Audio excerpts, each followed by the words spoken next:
地的莲友们，大家早上好，南无阿弥陀佛。最近我们呢有讲了几张墨宝嘛哈，跟大众结缘大家呢都有传赖或者是通知我们，说觉得他很欢喜很感恩。那么今天呢，师父接着来跟各位大家报告这一张。那么这个呢，我们比较耳熟能详大家都认识，都也习惯，都知道这个道理，但是呢，没有人提倡。这个很可惜，所以我这一次借用这个因缘借这个机会，我再一次告诉大家，希望呢我们大家都要明白，人在做天在看对不对？一定要小心翼翼的，千万不要让自己负疚自己背着很大的罪恶，然后一直受苦、受灾、受难。不好，这个没有必要自找麻烦，所以我现在告诉各位，人善人欺天不欺嘛。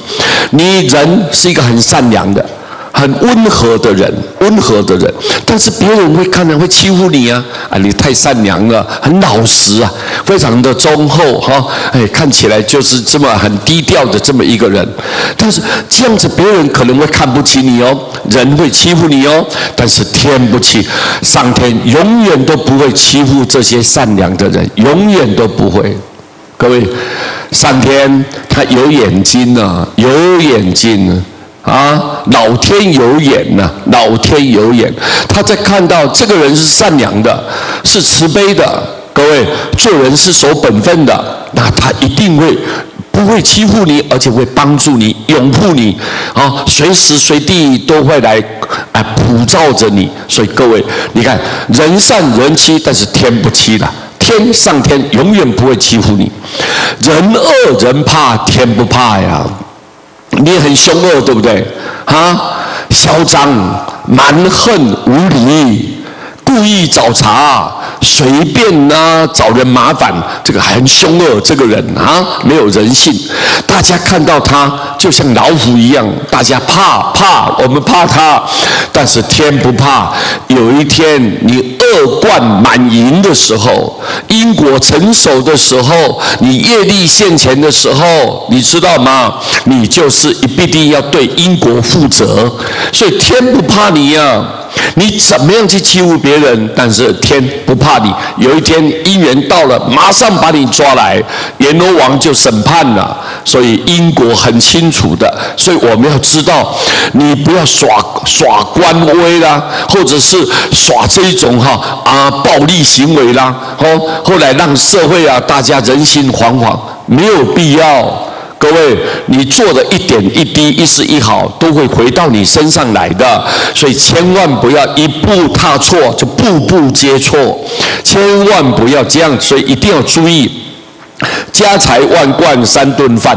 你多大的富豪你有几百亿、几千亿甚至几兆你看，哎呦，大家羡慕的要死。但是这种这么富豪的人、有钱的有钱的人，你还是3顿饭吃也是3顿饭，也是一样3顿饭。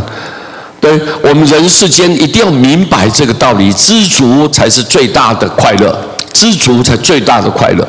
亿万豪宅一张船，你看你什么豪宅这几亿的盖起来的，多么富丽堂皇怎么装潢的是多么里面的像皇宫一样漂亮庄严大家羡慕。但是你怎么漂亮的豪宅，还是一张床是一张床，你睡也是一张床，你也没有多余的。所以我们没有必要去争不要去抢，对，不要去霸占别人。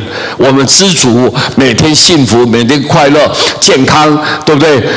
我们的心里面不会有一种好像愧疚，心里面不会有任何这种好像觉得惭愧。各位，没有。我们心安理得，快快乐乐过日子，这个是人世间最重要的道理。这一章虽然我们大家耳熟能详，但是我一定要给大众结缘，希望所有世界各地的莲友们，尤其爸爸妈妈一定要教育下一代的小孩，一定要懂得这些做人的伦理道德，一定要知道。如果你知道了，社会慢慢的就会和谐，每一个人的心态都健康了，那自然我们的印途就开通了。希望这一章呢送给大家，我们来交流做这一个法缘。谢谢大家，南无阿弥陀佛。